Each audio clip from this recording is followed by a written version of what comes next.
even from day one, even if you have just an idea on a piece of paper, absolutely start doing customer discovery, like right away. Don't be like, I will build it and then do it. Like do it from day one, incorporate that right into your process. Because if you do that, then you'll actually build something that somebody wants versus so many dead projects out there where somebody built something and the founders thought they assumed that somebody would want it, and then they ran out of money or whatever, or they went on to different things or what have you, which is okay. It's, I'm a big fan of just trying things, but if you really want to be successful, you really got to have that customer discovery built in on day one.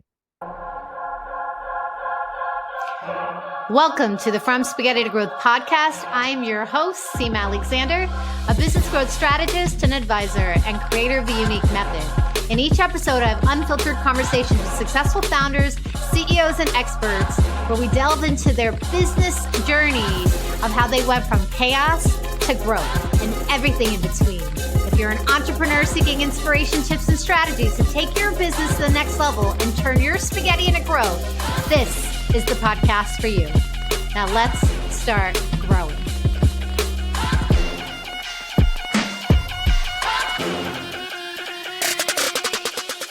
In today's episode of the From Spaghetti to Growth podcast, I had a great interview with Pramod Raheja, the CEO and co-founder of Airgility, an autonomous drone company that is making bold moves in the industry.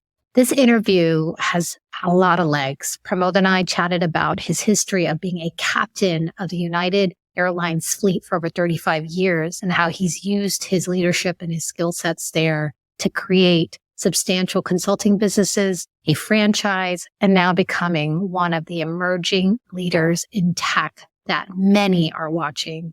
We got into conversations about the importance and the science behind customer discovery and making sure that you understand what your customers want before you create solutions all throughout the process. We got deep into why and when it's important to get into brand and positioning. We also focused on, the art of emerging tech and how you bring a product to life that has never been brought before. So please listen in if you're an inspiring or growth phase founder. Listening into Pramod's journey with a lot of gold and a lot of wisdom is going to inspire you to keep going. And I believe you and I together are going to get you from that spaghetti phase to intentional growth. Feel free to leave a comment after you listen in and let us know how this episode helped you in your business and in your life. Welcome to this next episode of the From Spaghetti to Growth podcast. My name is Seema Alexander and I am your host. I am very excited to have our next guest on today, Pramod Raheja. He's the co-founder of Airgility, a growth stage startup focused on creating game-changing aerial unmanned systems, aka drones, that can fly anywhere to support mission-critical search and rescue, protecting our borders, delivering medical supplies to remote areas, and so much more. What's really fun about this conversation is not only Pramod a serial entrepreneur, and I cannot wait to get into his background, but he's been an airplane pilot for close to 35 years. So there is so much to dig into in this conversation. Pramod, welcome to the podcast. Thank you for having me, Seema. Excited to be here with you. So the first question I always ask my guests is, what was the driving force behind your decision to start a business in the first place? So I think that's a great question. And I always like to learn that from people too. So mine is really just kind of dates back to college when I was sort of always side hustling or doing something or selling t-shirts or what have you. I went to the University of Maryland, like you, Seema, and yes. I was very involved in my sort of professional associations there. I was an aerospace engineering major. And so there's a number of associations like the American Institute of Astronautics and Aeronautics. And I remember selling t-shirts there was one thing I did. We put beer in the soda machines and sold beer as well. So probably that's a little secret, but I think 30 plus years later, nobody's going to care. But yeah, but it goes back to that. And even when I became a professional pilot, was sort of always side hustling and doing things. And then sort of it just graduated into, bigger things, starting with a consulting company and then on to I've had a lot of experience in different areas. I've done consulting. I've owned franchises. So it sort of just graduated into a whole bunch of other litany of things that just it was always things that were on the edge of tech and stuff that interested me. So that's sort of the high level journey, we'll call it.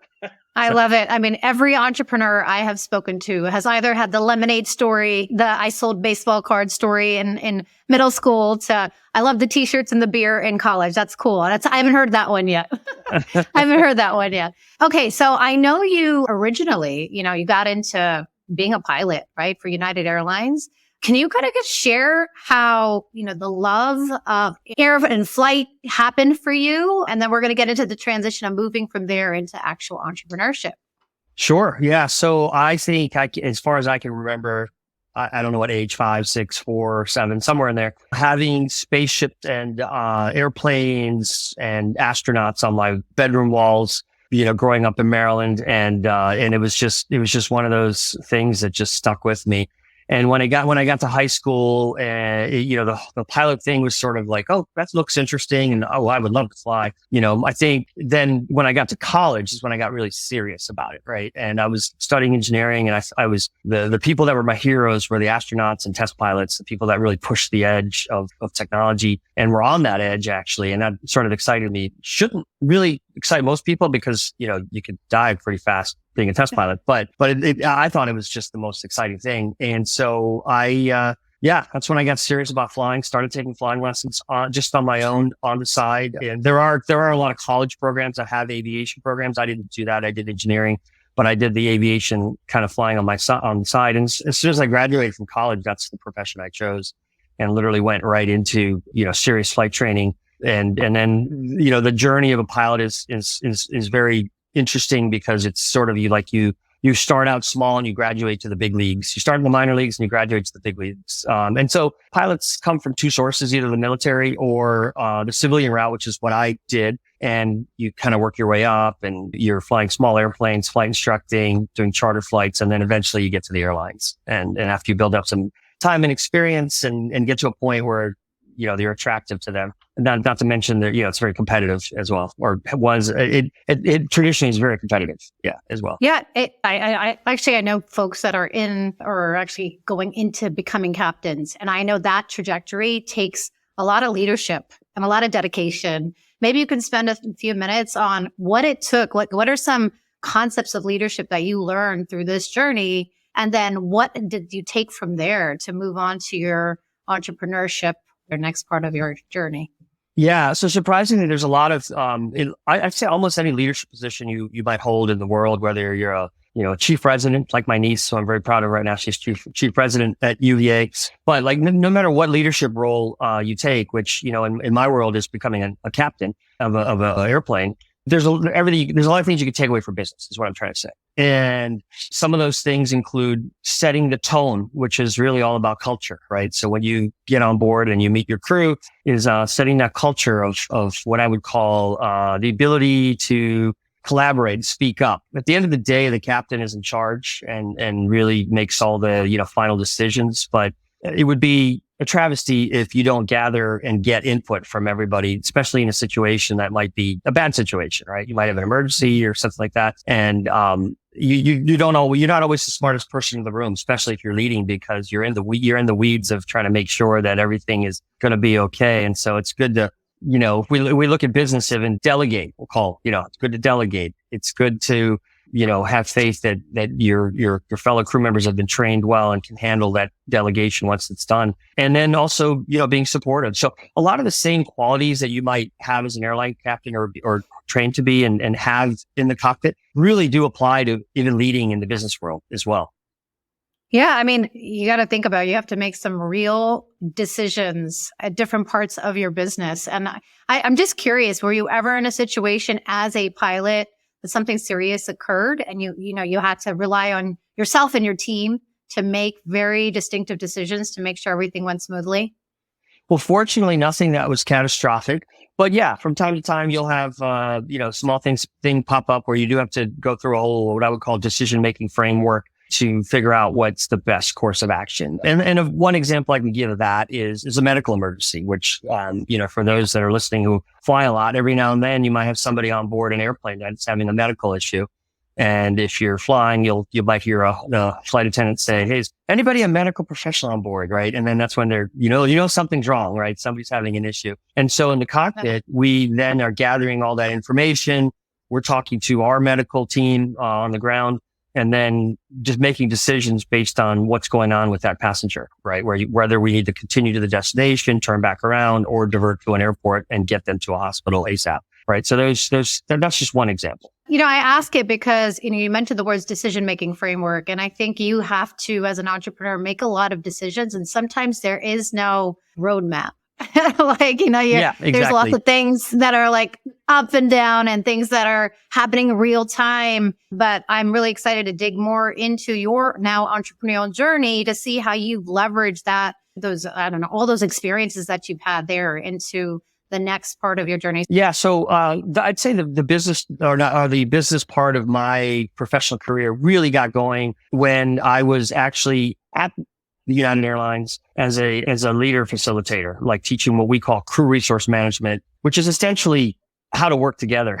Right. And in this world of flying, you pointed it out earlier, there could be some very critical decisions that could be life and death. So really your ability to work together, becomes very critical and to get an airplane safely on the ground, for example, things like that. So I actually started a small business, bringing that to the healthcare world. Right. So we saw the same things happening in hospitals where bad outcomes were happening because people didn't collaborate. So a doctor, for example, might operate on the wrong leg when somebody actually knew that he was operating on the wrong leg, but they were afraid to speak up. So we actually took this framework and took it to healthcare. And so I did that for a few years where we were working with large hospital systems. And that's where really I got my true taste for business, where I was actually selling into the C-suite of these hospital systems, but I was also qualified to deliver the training. And so we used to work with physicians to deliver this training to large hospital systems. And then eventually, I was really interested in sort of really helping small businesses, right? So that's really where my passion lay. And so Intelligent Office is what you were referring to, is a franchise started in Boulder, Colorado many years ago. There's, I think, 70 or 80 locations worldwide right now. It's not a huge franchise, mostly USA, Canada. And I bought one of those locations and grew it to 4, eventually sold out of that in 2017. But I ran that as the sort of, we'll call managing partner CEO from 2005 till about 2011. And then, stepped out and was on the board, kind of as more of an advisor consultant for a few years, and eventually exited and sold to my partners. But yeah, that was a business that was sort of like most people on this call will have heard of WeWork and things like that, yes. Right? So it was kind of like that, but it was really focused on virtual services. So we typically took a smaller footprint, 6,000 square feet, 8,000 square feet, turned it into offices, conference rooms. But then we literally had maybe a few hundred clients because we had a lot of small businesses where people were working from home. So even way before COVID, we were sort of supporting small businesses working from home, becoming their corporate presence, answering phones, getting their mail, becoming really their business hub, at a fraction of the cost of having to go get a lease and office space and all that. And as we know, after COVID, that's changed now that's just the norm. Who wants to be in an office all day, every day, right? So. Yeah. Actually, that's a really good question because, with COVID became remote working was normal, right? And I'm sure you've gotten this question many times, but with what you were doing with the franchise, that was before its time in a lot of ways. Or did you have to, because that happens in everything that we do that's emerging, right? And I really want to spend the meat of this with Airgility, but I think this is an important piece because if you're ahead of the curve, you're seeing a trend. How do you, navigate that to make it a viable business? How did that work for you guys? Yeah, well, you're right. It was emerging. And it's interesting because at the time, we to buy that business or to get into the business required fairly good capital outlay, so I absolutely had to get my spouse's buy-in, for that to make sure that we were literally gonna at the time risk the farm, and so, bet the farm, I guess is the terminology. And, so the interesting thing is she saw it right away and she goes, wow, I get this. But she goes, this is definitely ahead of its time. And so we definitely bought into it. So to go back to your, and this I think translates to what you do, Seema, you really had to have a unique selling proposition. You had to educate really. So back then when we would talk to say a small business owner, it would be like, hey, you can do business this way. Because initially they'd come in thinking traditional, like, oh, I need to get an office and hire people. And we were like, well, no, you can actually do that for a fraction of the cost and not have all these people on a payroll, right? And you can fire us anytime you want really easily if you don't like what we're doing. But I'd say fast forward to, even pre-COVID, but now definitely post-COVID, that's not an education process anymore. That's like, that's just a way of doing business. Hey, I work from home in my home office, but I still need a place to maybe conduct an interview, have a professional address, meet my team, do training, whatever. But I don't really want the constant triple net lease or what have you, because that's just ridiculous because I'm only going to be there twice a week or whatever, right? And for a few hours. So that's where, and so it was a customizable model, which now I think is, now the differentiation is that you have a lot of players in this world of that world that, so it's more competitive, of course, but you still have to have a unique selling proposition. So. Absolutely. Actually, I want to go back to something you said about, having to bet on the farm, and having a partner or a spouse who, you have to convince in some aspects or have those difficult conversations of when you're trying to invest in a business, right? Or when you're, changing from something that's very stable into something that's uncertain and unknown. So do you have any advice for anybody listening on how to navigate those conversations and, anything that, you learned along the way? Well, that's probably a whole podcast in itself. However, yes, I'll try to give a few, we'll call experience sharing, learning nuggets that, I think, being very transparent and honest about what you're doing and just kind of, sharing everything is really key, especially if and the way I look at having a spouse is they're a partner in your life, right? They're not just on the personal level, your partner, but if you start a business, everything starts to mesh together, right? Because you're going to have long hours. You're going to have to work hard. And so, at the time when we started Intelligent Office, we had little kids. I think they were, when we opened the business, they were 3 and 5. So, there was a lot there. So I had to depend on her to really sort of stay on the farm, watching the kids, right? And she had a professional career of her own as well. So there was a lot going on there. And so navigating that, I think is just, and I'll give all the credit to her. She's a great communicator. And sometimes I'm more the quiet one that keeps things bottled up and doesn't always share. And so, making me share was good because then we were always kind of aligned and knew what was going on and there weren't too many surprises. So, and then, when I didn't sort of communicate very well, then that's when sometimes, things happen. You argue or there's just misunderstandings and things like that. So I think just open communications, and that applies to the business too. Your co-founders, executive team, whoever you work with, just, being very transparent and honest about what's going on in the business.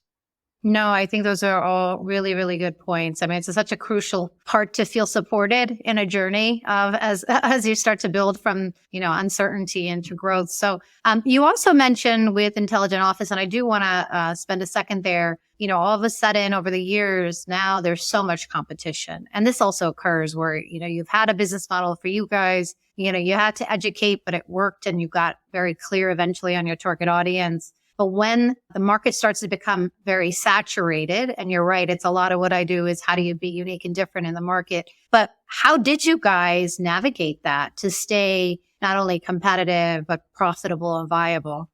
Yeah. So we had a very clear differentiation over our competitors in terms of how we did things. And that was absolutely clear. But as you know, the hard part of marketing and communicating is making sure that's clear to the audience, right? So we spent a lot of time on that. I remember way back when, I don't know that this would work today, but we were doing radio ads and TV ads and things like that to really, from a marketing perspective, that was where a significant amount of our dollar spend went. And it was great for a while. Like it literally, like the phone would ring as soon as an ad would go on the radio, for example, and start ringing. Eventually, that whole world changed to where you really had to be online and you had to be doing all the SEO and stuff like that. And so we started doing SEO and Google ads and things like that. But I would say, to answer your question in one sentence, it was really around, making sure that there's 3 or 4 big differentiators, were front and center and solid and communicated well, because otherwise, there would be confusion and you'd be compared, apples to oranges, honestly. Yeah. And so that, the unique, you had to be really unique and make sure that you spend time on that. And so that's where a lot of time went to, is the messaging. Yeah. And it's, It's messaging and strategy at the end of the day. I always say the positioning exercises, if you do them properly, can help drive your vision forward. So it's good to hear. And I've continuously heard successful businesses who do spend time on that and really hone in on that process and the value proposition really tend to be more successful. But okay, so you mentioned something in that around, well, SEO and digital and ads and all that stuff came up, right? And so we just like then, which was the digital, revolution, right? And I do a lot of talks recently on like how to grow your business during the AI revolution, right? Everything that's happening with artificial intelligence. Initially it was Web3. I mean, these emerging techs are changing the way we live life. We embrace community, the way that businesses are shifting, consistently right now. So I'm going to shift to Airgility. You're in the world of autonomous drones. Like, how did you move from, this space of, again, pilot to consulting to franchise to emerging tech? Maybe you could share that transition for us. And then we're going to go deep into this.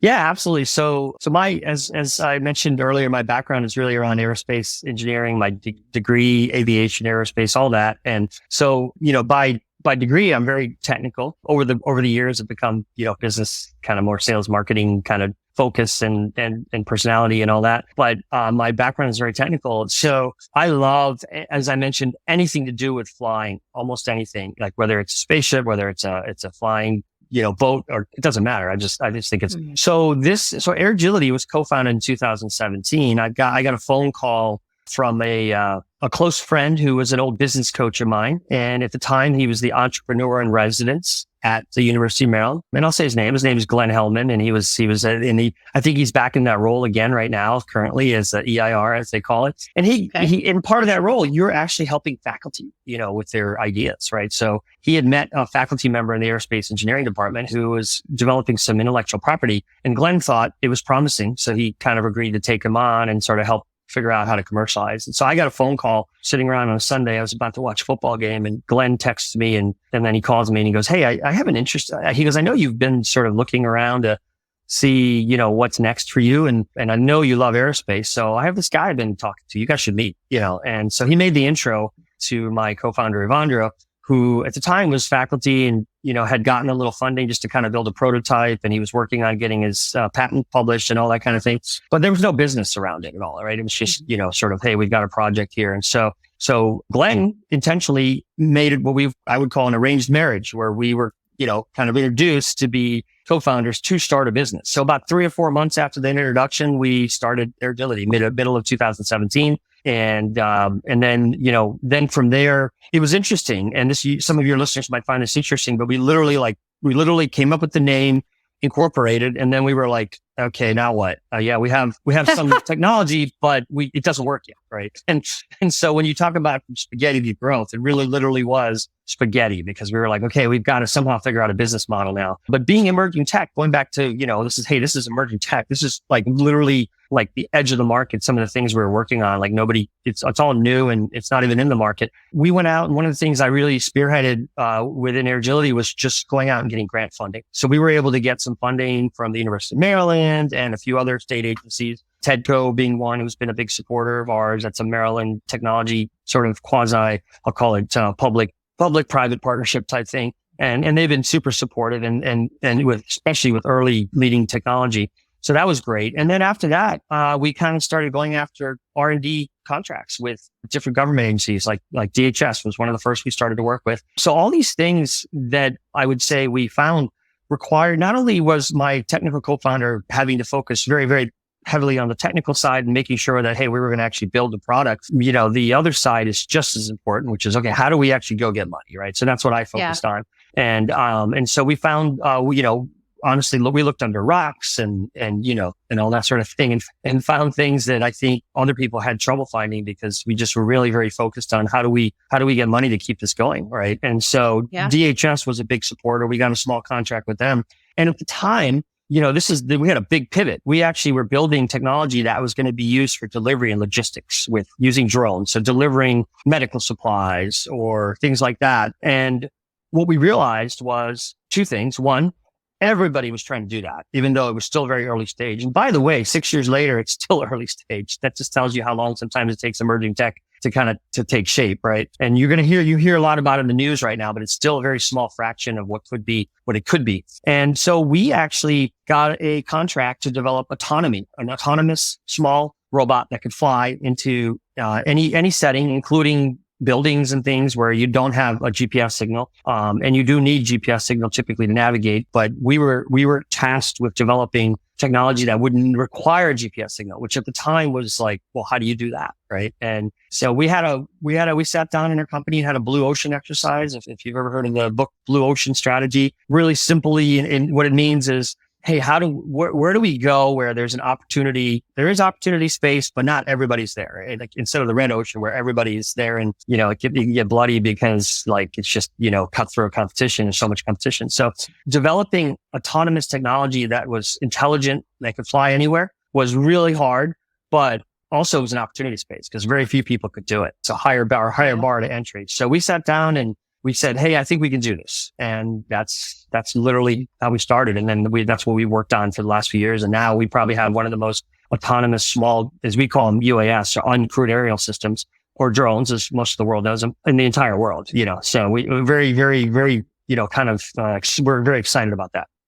All right. There's so much to unpack in what you just said. So let's start with the fact that you had technology before you had a solution, or, before you knew what you were solving a problem for. So, there again, in this world of artificial intelligence where things can be made in so many different ways. And I spent the last couple of years in Web3 where I really they're still working on use cases there, right? How did you just shared, yes, the blue ocean strategy is really, really smart to do, but where did the market research come from? Because you just shared you did a pivot. You were originally delivery, which was what everybody else was doing. So I'm not even sure how you figured all that out to be like, you know what, this is too competitive. It's not the best use of our technology. Let's move to the next. So maybe walk us through that process, because this is truly the spaghetti, Pramod, right? Right. And emerging tech is so interesting because when you're consulting, you kind of have a level of expertise. You're trying to figure out all that stuff, right? And service offerings. But emerging tech, when you have a technology, what does that look like? Because you're kind of re-engineering here. Yeah. Well, it's exactly some of what you just started to touch on, which is, okay, we have, and the good thing here was DHS had a clear sort of objective. They wanted to be able to use this technology in public safety type initiatives. So search and rescue, security type settings. And over the course of 2 years, we went through, the funding and program with them. The intent was, and it was a smart cities initiative, right? So they said, hey, we want to figure out how to use technology in cities better. And so drones was just one piece of it. There were a bunch of other companies involved too. And so over the course of 2 years, we would have a quarterly meeting, and then we eventually got to demos where we had to demo our technology. And we always did very well with that. And the goal at the end of the program was, hey, we hope that, Airgility and other companies have something that they can commercialize. That was the goal of the program. There was really, what was great about it was there was no ulterior motive. They weren't trying to take equity in your company. They weren't trying to own any of the IP or anything like that. They were literally like, we just want to have solutions that can be used for the public good.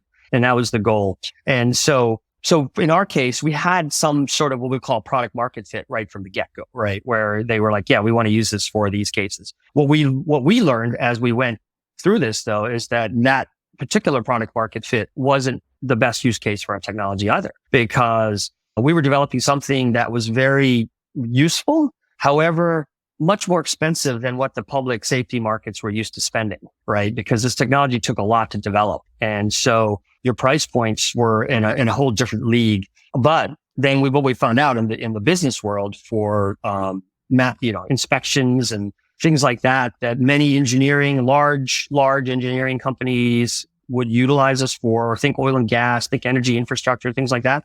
They did have a use for this type of technology, and they had the budgets to support it, right? So we eventually figured that out. And over the last year, not even a year, but as our product really kind of came to maturity, it took a few years to get it to real, point of maturity. that's who we sell into, and that's who we work with now. It's kind of more on the, I would call enterprise side is our primary client. And DoD, we still are doing things with DoD. In fact, we're about to start a new project for DoD, but also very long road to get into that world, and very different road from the commercial world as well. What you've just shared is sort of that journey of decision making. We went back to it when you were a captain, right? And you were talking about, well, I was making informed decisions. It was the way we were trained. I brought my team, and collectively it encouraged a culture to, be in those moments of craziness. You just did that here. And what I'm telling you, you share a lot about your unique value proposition. To me, it's about starting to understand what your product actually is today, because all businesses evolve, right? Right. And you've shared that, right? You started off in a certain way, you pivoted, it wasn't delivery, you actually got into something else and it wasn't that. And eventually you realized this is where the market is. But the other part of it is, who is your ideal client? It's not this persona that you're writing on paper, but it's who you can serve best with either your service or your technology that you have. So what was the process for you guys to go through that, to figure it out, right? Because was that something that just happened over time? Was that strategically set? Tell me a little bit more there, because it's important for founders to understand.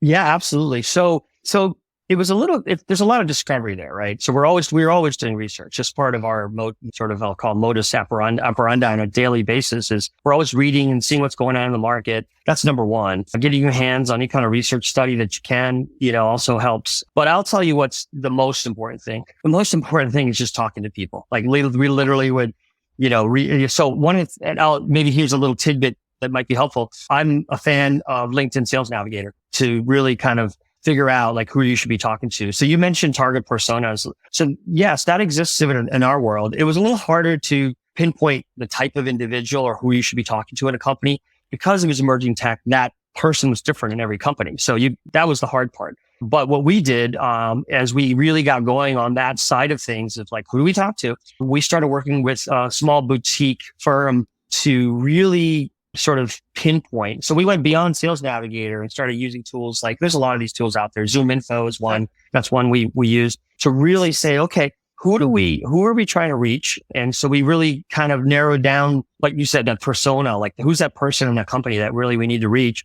And then what messaging would be attracted to them? And so we spent a lot of time, again, going to that, into that messaging. And one of the things I'll tell you is it worked really well. We had a 60% open rate of our emails and a 20% response rate for meetings. So that's ridiculously good. Unheard of. I'm used to single digits, and so it was just ridiculously good in terms of like talking to people. And then once we started talking to these people, in some cases, they were the right people. In other cases, it would be like, oh, hey, I'm John. Nice to meet you, but you really need to talk to Joe. So then, we get passed on, but that's okay, because then he was the right person, or he or she, and was the right person. And so, and then in those conversations, we really tried to be as neutral as possible. So one of the things that I always tell people is you got to do a lot of customer discovery. So what I'm describing to you is we were doing customer discovery, but we were selling at the same time, because we already knew that we were in the right place, but we still had a lot to learn about how they were using the technology and what applications and things like that. And then we were documenting everything. So that was, so really the discovery, the talking to people was probably the most important thing. You can do all the reading in the world you want online, which we did, we still do. But at the end of the day, you've got to talk to your customers, and you'll learn so much. You'll learn, wow, this is not where I should be, or this is exactly where I should be, or I'm somewhere in the middle and I got to figure out how to get to the right place, so that's just constantly evolving. I love that. And one of the insights that just as you're doing those customer interviews, make sure you're listening to how they say what they're seeking in their language. Because a lot of times when you're building tech, or you have a level of expertise that, what I call is like either legalese or technical, right? It's not how they're looking for a solution. So it's more like when it comes to messaging, it's very strategic, because it's like if they're not hearing, this is what this company solves for, and this is actually what we need, and the way that you're presenting yourself, they're not going to lean in towards you as much as they should, because you actually have something to solve their problem. Well, I was just going to say that in the mistakes that I see the most, including myself making this mistake in the past, which is like when you do the customer discovery interviews or just talking to potential customers, even if they're not an interview and you're just having a conversation, there's a potential, there's a bias towards leading the witness where you want to lead them to where you are, right? To say, yeah, don't you want this? And you gotta like resist that urge and just keep it open-ended so you can really listen to their raw, thinking and what they're thinking. And that's when the best learning happens. Yeah. I mean, that's a really important technique. Just to clarify a little bit, that means, hey, you don't want to start off by saying, hey, I have this great technology solution that we're creating and this is what it solves for. What do you think? Because most people in that moment will be like, wow, that's a great idea. Oh, I could see it being useful. The key is that you want to focus on what they want and then give them what they need. So to Pramod's point, like these open-ended questions about their challenges, about, what solutions they've used in the past for these types of things, like, those types of questions are going to get you what you're seeking in terms of actual insights versus trying to almost pitch what you already have, because most people are either going to be really nice and say, that's a great idea, or ideally are like, wow, that could be something good, but that doesn't mean that's top of mind, and something that they would actually pay a premium for. So really, really great insight there. So another thing that came up for me and what you were talking about with the various pivots is product. And you have a CTO, you have a co-founder who is your product person, I should say, your leader. And as you're going through different use cases, that shifts the way the product needs to, become, like that journey. So what is that relationship with you and, your CTO and those consistent sort of changes that you've occurred in the spaghetti phase? And how do you navigate something like that when you haven't found product market fit yet? Yeah, and that evolved and continues to evolve as well, in a good way. And what I mean by that is really shifting focus from pure engineering and technical requirements to product requirements, right? And then merging those two together. So we will, one of the things we've always wanted in our company, and being small, now we're gonna have this here eventually, here very soon, but was we didn't really have what I would call a product leader in the company. We had an great technical engineering leader, and then we had, me on the business side. But in between there, we had to be the product leaders and product managers as the founders. And I think that's really important in the early days, that the founders are heavily involved or leading, or just outright leading that. But as you evolve and you really start getting into the market, you start talking to potential customers and things like that, then you really do want to get a little more disciplined around your product management. And so what we've done is really kind of become a little more disciplined about, merging product requirements with engineering requirements. And what I mean by that is you go out in the field, and we just did this very recently. You go out into the field and you realize that, wow, hey, this is great. Our technology is working, but here's a couple things that could have been better, right? And then the customer in that case is also saying, well, gee, if you could fix this or this, that, God, man, I'd be buying tons of these things. That's the gold right there, the gold nugget. And you can't do that in every single case. You have to sort of realize that like your clients are always going to be asking for different things. So you have to have some sort of process that says, okay, we have these 10 things that our customers want, but we can't do all 10 of them at one time. And maybe we don't want to do all 10 of them anyway. So what are the 5 things, we could do? And in what order do we want to do them? And so you really have to start getting disciplined about that framework of, doing that. And so we're getting there with that. And that's been, I would call it journey as well. Just getting that going, which is, especially in our world, which is emerging tech, and the adoption is increasing significantly, but it's still an early stage market. So if you've ever heard the book Crossing the Chasm by Geoffrey Moore, you realize like, wow, this is actually this theory that he wrote in this book. It's not really theory. I mean, he uses a lot of good use cases too, but it's real. This is how it works. Yeah.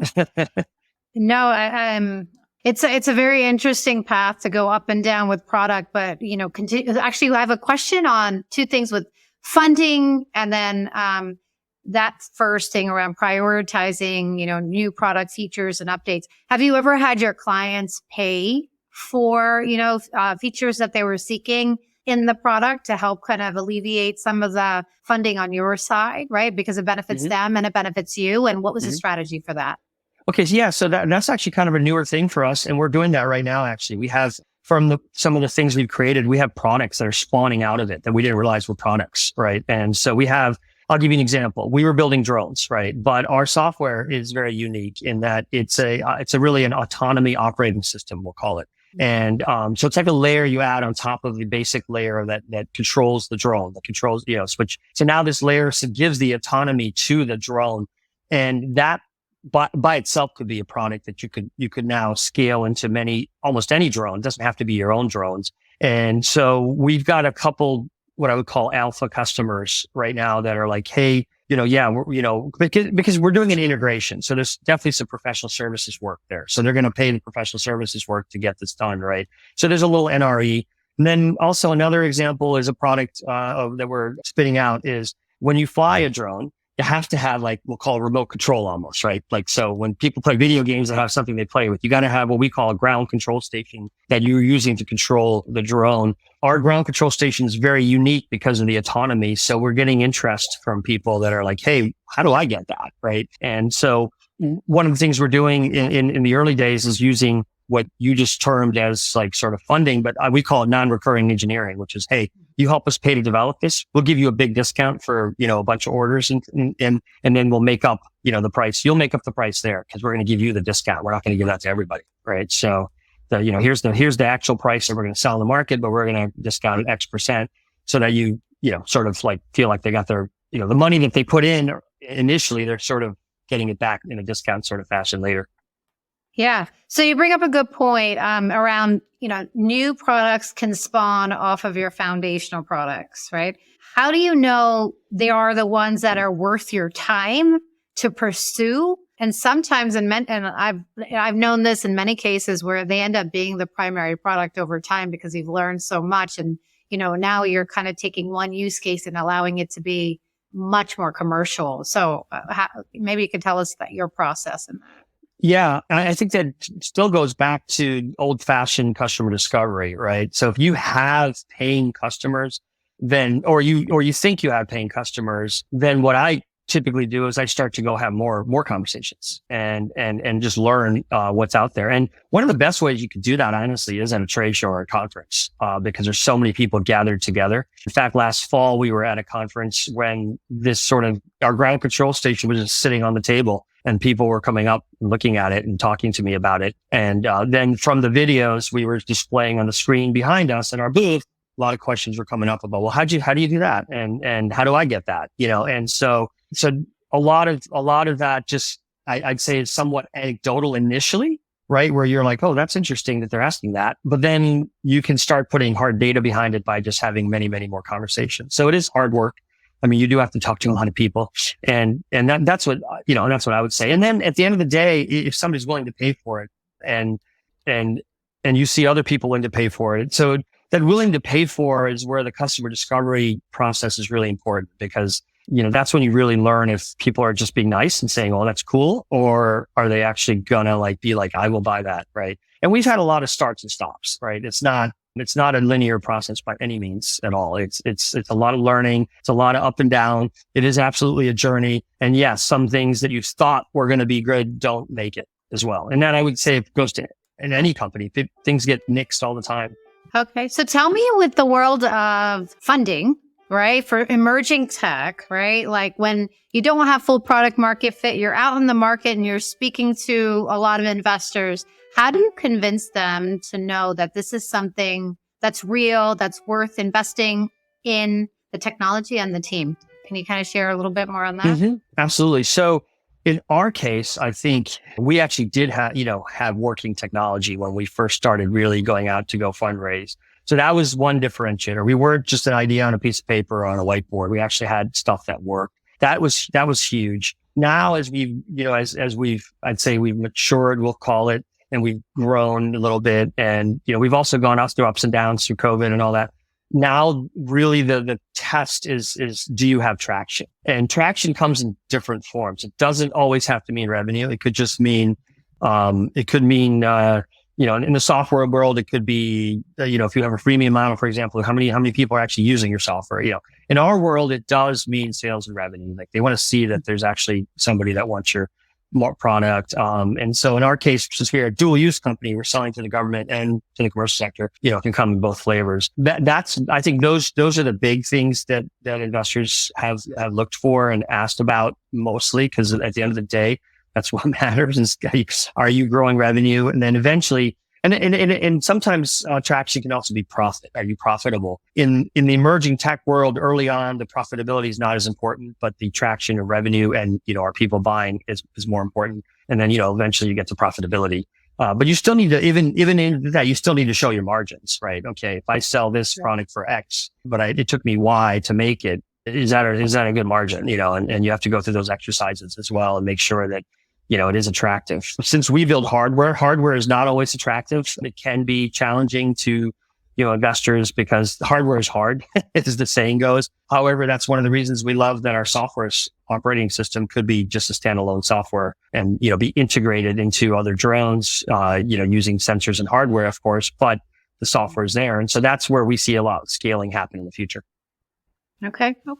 So what do you think has been your biggest lesson learned with Airgility thus far? Yeah, that's a great question. I'd say the biggest lesson, I would say just expect the unexpected is probably the biggest one. Like you might think as you're walking into the journey, like, wow, we've got lightning in a bottle. And I certainly felt that way. I still feel that way in many ways.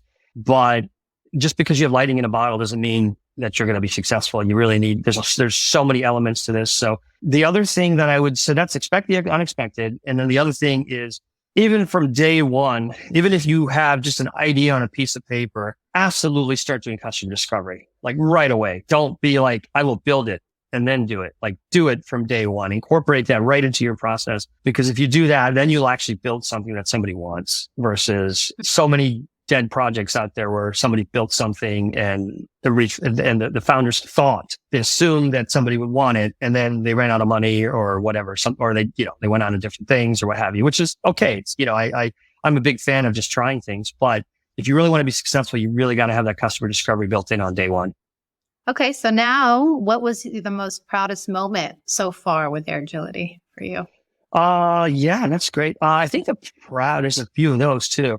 I think some of the proudest moments really are when we were asked to demonstrate new technology and then the success that came from that, meaning the technology worked, we succeeded, and the accolades that came with that of, wow, okay, that actually worked. And I can tell you in a few instances where we were, the Smart Cities program being one, for example, where we were actually sort of in a competitive environment there because they had other companies, not just us, that were part of this program. And when we had to go and demo, we actually did what was asked versus some of the other companies that said, well, this is what we would do once we have it working. Right. And so that was a proud moment to say, wow, okay, we actually did that and they didn't, they couldn't get there, and so I think both my co-founder are also very competitive. So we want to, we'll call win, in those kind of situations. That was huge, and then recently another proud moment was, we just brought in some strategic investment and, with, a group and that was a long process to get to that point. We worked on a licensing deal and it's, hopefully leading to a full acquisition as well. So there's a lot of moving parts there. And, that was also a proud moment to say, okay, the culmination of 6 years of hard work, we're getting to where we need to be. We need to bring in the right capital and the right partners and the right players to make this big, because at some point, especially what we do, it's very capital intensive. You're either going to die, which I thought we would have, I've already probably thought we were going to die like 10 times. And we've sort of hung in there for a while now to get to this point where we've got a licensing agreement and some strategic capital coming in and things like that. So that's been also, we're proud of that as well. Awesome. Okay. So what was the moment that you felt that you went from spaghetti to more growth in terms of intentional growth? Like you're much more clear in your path. And then what is the advice that you would give other founders in that when they're in that spaghetti phase, how do they move to being more intentional? Yeah. And I think our industry might be a little unique. I'm learning this, that sometimes as a founder, if you're not getting the traction you want, you get down on yourself and it can really affect you mentally. And I can definitely say that for me, I would get sort of almost borderline, I'm I'm a very positive person, but I get borderline like, why can't we get to where we want to get?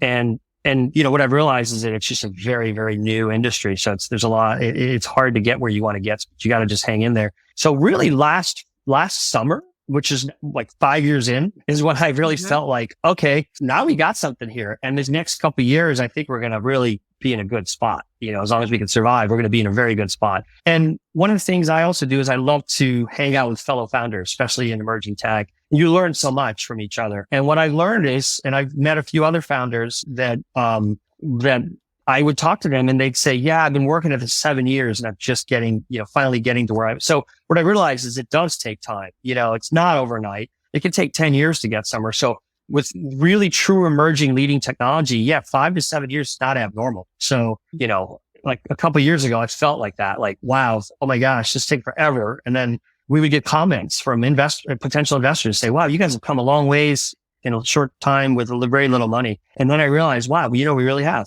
So. Absolutely. So any advice for folks that are in that spaghetti phase right now for them to, how do you get to intentional growth? What's some of the decisions that they should be thinking about? Yeah, I think the intentional growth piece just goes back to what we've been talking about throughout the podcast, which is really all about learning who your buyer is.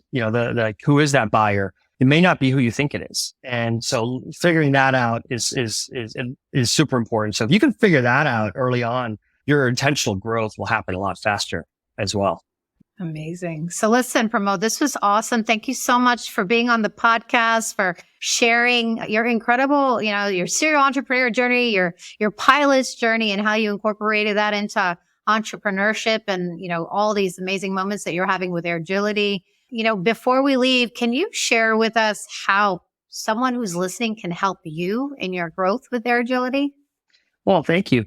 I think just learning about how somebody else scaled is always helpful. You can learn so much from other CEOs and founders and how they did something, because some little gem or golden nugget just comes out of that. And you're like, oh, maybe let me try that. Or, wow, I never thought of that. Right. So just connecting is awesome. So feel free to connect with me. Is one sort of thing. And the other would be just, if you know anybody that would love to have, a self-flying drone, for something, we'd be happy to talk to them. And we don't, by the way, we're not on like a Costco or something. We're like literally selling to other businesses.